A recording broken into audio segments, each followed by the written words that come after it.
ಹುಟ್ಟಿದ ಈ ಊರು ಮಾತು ಕಲಿತ ತವರೂರು ಜೀವ ನೀಡು ಅಂದರು ನೀಡುವೆನಾ ಹೇರುಕ್ಕಮ್ಮ ನಮ್ಮ ಊರಮ್ಮ ಹೇರುಕ್ಕಮ್ಮ ನಮ್ಮ ಮಾತಮ್ಮ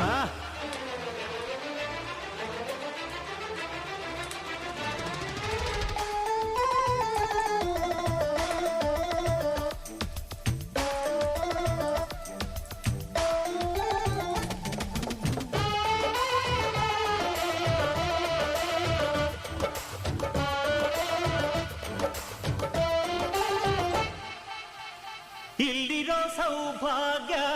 ಎಲ್ಲೂ ಇಲ್ಲ